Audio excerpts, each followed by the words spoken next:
Buenos días, compañeras, compañeros y profesor. Junto con Jorge Riquelme, Damián Tovar y Brian Vázquez, les presentaremos los muros de albañilería.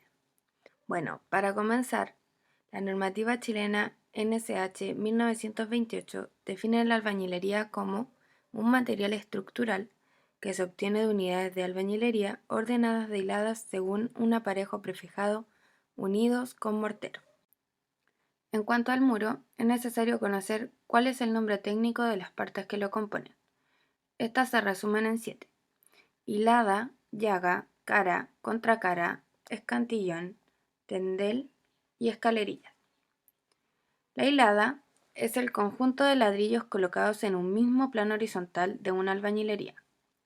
La llaga se llama a la unión vertical entre dos ladrillos en un muro. La cara corresponde al lado del muro por el cual se pone la lienza, también recibe el nombre de plomo del muro. La contracara es el lado opuesto o posterior a la cara del muro, también recibe el nombre de trasplomo. El cantillón corresponde a la medida del espesor del mortero del tendel más la altura del ladrillo. También se le llama descantillón. Normalmente en la obra se llama por equivocación con ese nombre a la regla guía donde se marca la medida del escantillón. Tendel, capa horizontal del mortero que une las hiladas, y las escalerillas son los elementos de refuerzo formados por barras de acero transversales soldadas a dos barras longitudinales. Se colocan sumergidas en el mortero entre las hiladas de ladrillo. Los muros de albañilería se pueden clasificar en 3 tipos. El primer tipo de albañilería es la albañilería armada. Esta lleva incorporados refuerzos de barras de acero en las perforaciones verticales y en las juntas o tindel de las unidades. El segundo tipo de albañilería es la albañilería confinada, reforzada con pilares y cadenas de hormigón, elementos que enmarcan y se hormigonan contra el paño de albañilería, como podemos ver en las imágenes. Y para finalizar, con la clasificación tenemos la albañilería simple, usada de manera tradicional y desarrollada mediante experimentación. Es en la cual la albañilería no posee más elementos que el ladrillo y el mortero juntos, siendo estos los elementos estructurales encargados de resistir todas las potenciales cargas que afectan la construcción. En cuanto a los tipos de aparejos, se pueden construir muros de diferentes configuración dependiendo del uso que se les quiera dar. Los tipos de aparejos más usados son de soga, de tizón o cabeza, pandereta o panderete y sardinel. El de soga, el ladrillo va puesto sobre su cara y su canto tiene la hilada, la misma dirección del muro. La traba puede ser a la mitad del ladrillo o a un tercio de él. Es la forma de colocación más usada. Tizón o de cabeza. El ladrillo va puesto sobre su cara y su cabeza, en la hilada. Tiene la misma dirección del muro, su mayor dimensión es perpendicular al muro. Esta permite obtener muros de mayor espesor. Pandereta o panderete. Colocado sobre su canto y su cara en la hilada, tiene la misma dirección del muro. Se utiliza en cierres perimetrales de terreno y como tabiques en interiores. Y el sardinel van colocados de canto y su cabeza en la hilada. Tiene la misma dirección del muro, su mayor dimensión es perpendicular a este mismo. Permite obtener muros de mayor espesor y en estos como ejemplo tenemos las gradas de escalera, bordes de terrazas y dinteles. El comportamiento de una albañilería terminada está directamente ligado a 3 factores principales. El primero son las propiedades físico-mecánicas del ladrillo. Aquí tenemos la resistencia a la compresión, porcentaje de absorción, resistencia térmica y reducción acústica. El segundo son las propiedades físico-mecánicas del mortero. Aquí nos encontramos con la resistencia a la compresión, adherencia y resistencia térmica. Y el tercero es la calidad de la mano de obra. Si los materiales utilizados cumplen las especificaciones, una correcta ejecución de la albañilería, vale decir, muros aplomados, hiladas niveladas y canteras correctamente rellenas y rematadas, aseguran siempre un muro de altos estándares de calidad. Materiales para la construcción en albañilería. Para la construcción de los parámetros de albañilería se deben tener claro qué materiales la componen y los requisitos mínimos que estos deben cumplir. Tenemos los ladrillos cerámicos. El ladrillo cerámico o ladrillo de arcilla se define como unidades cerámicas generalmente rectangulares, que son obtenidas por moldeo, secado y cocción a alta temperatura de una pasta de arcilla, que es el material primo de este. Clasificación de los ladrillos. En nuestro país, la norma NSH 169 clasifica los ladrillos en 3 tipos: macizos, perforados y huecos. Tenemos los ladrillos macizos MQM. Son ladrillos sin perforaciones que en nuestro país en general no se realizan en forma industrializada. Ladrillos huecos MQH. Son unidades cerámicas hechas a máquina o industrializadas en las cuales predominan el volumen de hueco por sobre la arcilla. Se utilizan preferentemente en la confección de tabiques divisorios livianos que no reciben cargas y no son estructurales. Tenemos los ladrillos perforados MQP. Estas son aquellas unidades hechas a máquina o industrializadas que poseen perforaciones y huecos regularmente distribuidos, cuyo volumen es inferior al 50% del volumen total de arcilla. Son los más utilizados en nuestro país para la confección de albañilería normalmente confinados. La normativa de ladrillos industriales. En Chile, los ladrillos de fabricación industrial deben cumplir con los requisitos establecidos en la norma NSH 169, ladrillos cerámicos, clasificación y requisitos.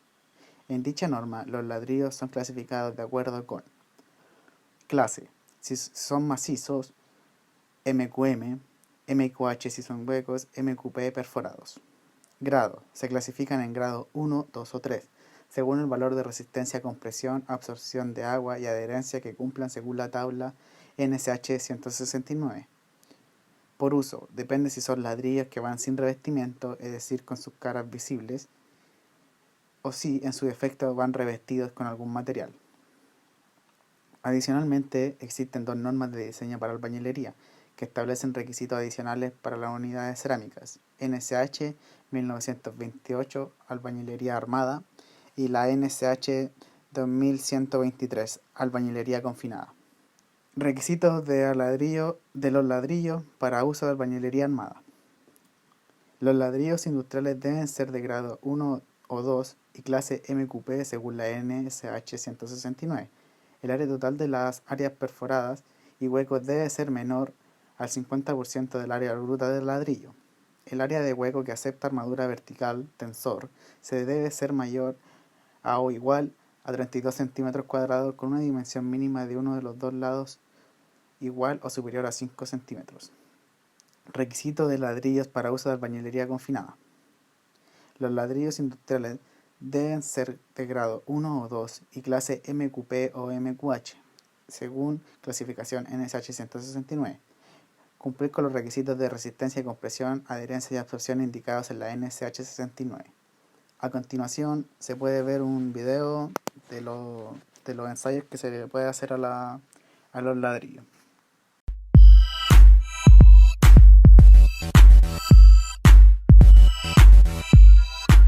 Hola, soy Danilo Corbalán, jefe de la sección Ensayo Materiales.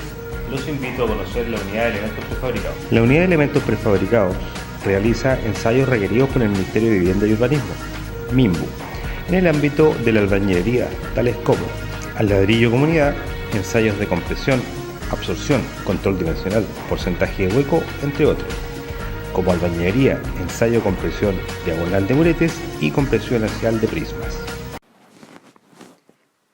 Otro material en la albañilería es el mortero de pega. Este es un material aglomerante utilizado para pegar unidades de albañilería entre sí, constituido por la combinación de cemento, arena y agua. En ocasiones es recomendable utilizar aditivos para mejorar propiedades de consistencia, retención de agua, tiempo de fraguado, etc. Puede ser fabricado en obra o predosificado. Las características de este son su trabajabilidad, retención de agua, resistencia y un volumen estable. Como se dijo anteriormente, sus componentes son cemento, arena, agua y en ocasiones aditivo. El mortero endurecido se controla realizando un muestreo adecuado de del mismo en su estado fresco para realizar los respectivos ensayos de resistencia mecánica. El control de resistencia se realiza como máximo cada 20 metros cúbicos de mortero fresco. Se toman muestras en este estado y se moldean probetas RILEM que comprenden 3 viguetas de 4x4 por 16 centímetros. Se ensaya una vigueta a 7 días. La vigueta se coloca centrada en el soporte para cargar la flexión ubicada en la máquina de ensayo y se carga hasta la rotura. Los trozos resultantes se colocan sobre la placa destinada al ensayo de compresión y se aplica carga hasta la rotura. Se ensaya 2 viguetas a 28 días. Se realiza de la misma forma indicada anteriormente. La única diferencia es que, como son 2 viguetas, el ensayo se duplica. Equipos y herramientas propias de la especialidad de la albañilería. En esta tenemos wincha de medir, plomada, lienza, manguera de nivel de burbuja, hachuelas, regla para escantillón, plana de albañil, batea, tambor metálico o plástico, balde, pala punta de huevo, carretilla, llaguero móvil, esponja, caballete y tablero, trompo o betonera, silos con o sin humidificador. Y en caso de los trabajadores deben tener los equipos necesarios de seguridad, que están zapatos de seguridad, lentes, guantes, casco de seguridad, entre otros. Bueno, a continuación veremos los procesos constructivos. En una primera instancia se encuentra la recepción del ladrillo en obra, y el cuidado de los ladrillos en la obra es de responsabilidad de todo el equipo a cargo de la obra, desde los profesionales que administran hasta quienes tienen la responsabilidad en terreno de ejecutarla, como el jefe de obra, capataces y bodegueros. Los accesos y caminos en el interior de la obra deben estar disponibles todo momento para poder realizar el transporte de los ladrillos en esta. Además de que las zonas de descarga y la preparación de los ladrillos debe estar ya dispuesta. Y por último, los equipos de descarga tienen que estar a total disposición. Además se encuentra la cuadrilla de albañilería, la cual por jerarquía es súper sencilla. En un principio se encuentra el jornal, que es el que empieza a trabajar con un mínimo conocimiento y sin habilidades, es decir, que no tiene competencias, pero que también apoya a la cuadrilla. A medida que va aprendiendo el procedimiento de construcción, va adquiriendo competencias y luego de adquirirlas se convierte en un ayudante de albañilería. Finalmente, cuando tiene el conocimiento y las habilidades plenas obtenidas con los años de experiencia, se pasa a ser un albañil, el cual puede pasar a formar una propia cuadrilla. El trazado de los ejes principales de la edificación se realiza de acuerdo con las indicaciones y detalles que se muestran en planos de arquitectura y cálculo de las fundaciones. La faena se realiza conociendo niveletas en las esquinas de las viviendas, las cuales sirven de base para trazar en el terreno, con lienzos y tizas, los ejes de los muros de la edificación. Este trazado tiene que ir de la mano con la definición de los diferentes niveles que existen en una obra. Además de eso, se encuentran las excavaciones destinadas a fundaciones. Los costados de las excavaciones deben ser los más verticales posibles, en la medida que lo permita el material a excavar, de ancho regular y sin sobrepasar las dimensiones indicadas en los planos. En esta etapa también se deben realizar todas las excavaciones necesarias para el tendido de instalaciones sanitarias y eléctricas que requiera la obra. Pasamos al emplantillado y colocación de tensores. Con el previo hormigonado de fundaciones se debe colocarse un hormigón pobre de 5 centímetros de espesor en el fondo de la excavación. Su utilidad es evitar que se contaminen los tensores que salen de las fundaciones. Posterior a esto, o sea, un día después, se deben colocar las guías de los tensores, que es una viga metálica que tiene marcada la ubicación exacta de cada uno de los tensores del muro, de acuerdo con el plano de estructura. Los tensores son fijados a esta guía mediante una amarra con alambre negro número 18. Luego viene el hormigonado de fundaciones y sobrecimiento. El hormigonado de las fundaciones se realiza con el tipo de hormigón indicado por el calculista en el plano de estructuras. En él se especifican sus resistencias a compresión, nivel de confianza, docilidad, tamaño máximo del árido y porcentaje de uso de bolón desplazador. Después de que el hormigón ha adquirido la resistencia suficiente, alrededor de un día, se procede a retirar el moldaje del sobrecimiento y se debe limpiar la superficie del sobrecimiento, eliminando restos no adheridos de hormigón, virutas, acerrín, desmoldante, aceite o tierra. Por siguiente viene la instalación y chequeo de reglas con escantillón. Las reglas con escantillón tienen la función de guiar a los albañiles en la correcta altura de cada hilada de la albañilería. Cada hilada del muro de albañilería se marca en las reglas y estas se colocan en los extremos de cada muro, esquina, intersección o quiebre de la vivienda. Por último, la preparación del área de trabajo previo a la confección de la albañilería. El traslado de los ladrillos. Este se debe efectuar con medios mecánicos. La manipulación de los ladrillos debe ser cuidadosa por parte del albañil. El personal debe usar guantes para manipular los ladrillos. La saturación de los ladrillos. Para producir la adherencia del mortero en la cara del ladrillo, se necesita que éste absorba la lechada presente en el mortero y que el mortero fragüe y endurezca. El ladrillo, por su proceso de fabricación, tiene poros cilíndricos y de superficie suave, formados en el tratamiento térmico de la arcilla. Al estar saturado, no absorbe agua, y si está seco, succiona el agua de mortero, secándose. El corte de los ladrillos. Los ladrillos deben ser cortados con un disco diamantado, provisto con un chorro de agua sobre una mesa de corte adecuada. No se deben cortar los ladrillos con la plana o hachuela, ya que resulta un corte defectuoso y podría requerirse romper varias piezas hasta conseguir un corte aceptable, salvo que el ladrillo tenga un precorte de fábrica.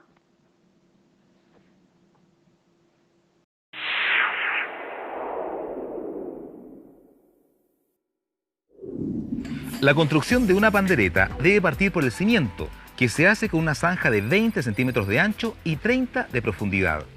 En su base se echa un poco de mezcla para emparejar y sellar la tierra.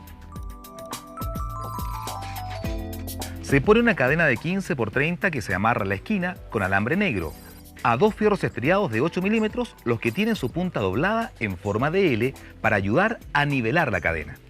Esta nivelación debe dejar la cadena a 5 centímetros sobre el nivel del suelo. El largo de estos fierros dependerá de la altura que queremos el muro. El primer fierro va a una distancia de 45 centímetros del muro. Luego, en la esquina, van dos fierros. Un tercer fierro 45 centímetros más, otro a 52 centímetros y el último en la esquina también a 52 centímetros. La segunda parte es la construcción del sobrecimiento, que se hace con un cajón de tablas de 4x1. La altura de este marco es 10 centímetros sobre el suelo. Terminamos la base de la pandereta echando el hormigón. En este caso, usamos una mezcla predosificada que se prepara con agua. Con este hormigón rellenamos el cimiento y el sobrecimiento.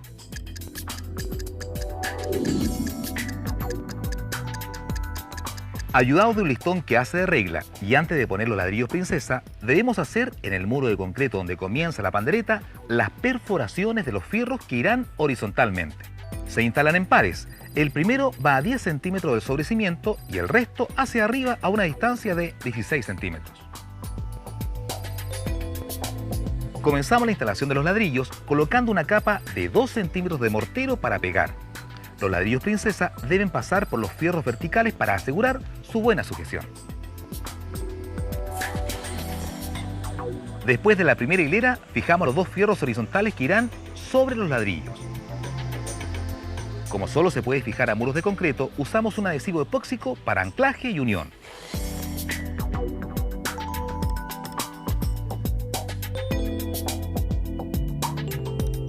En la esquina, estos fierros se entrecruzan en forma de L y se amarran con alambre negro.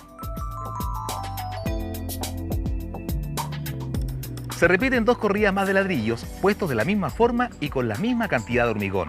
Es mejor ir limpiando el exceso de mortero cuando todavía esté húmedo. Con los listones que funcionan como regla, vamos moviendo una lienza que marca el nivel del mortero y ladrillo.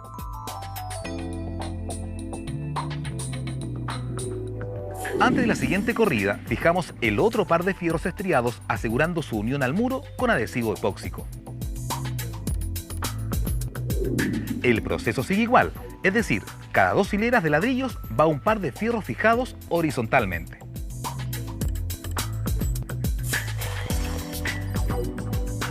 Al llegar al metro de altura, se debe esperar que el hormigón fragüe y seque antes de seguir aumentando su altura, sin descuidar la humedad para que no se quiebre.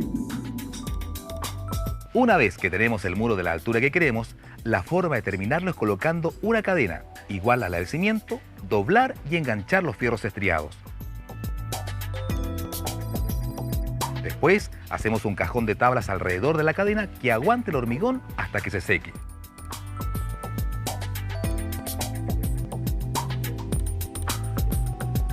Durante el proceso de secado, es necesario mojarlo todos los días para ayudar al proceso de curado. Cuidados técnicos de la albañilería. Curado y protección del muro. Curar la albañilería consiste en el riego permanente de la albañilería con agua limpia, idealmente potable, cuya intensidad y duración depende de las condiciones ambientales a las que estará expuesta, pero dependiente no debe ser menor a 7 días en condiciones de permanente humedad.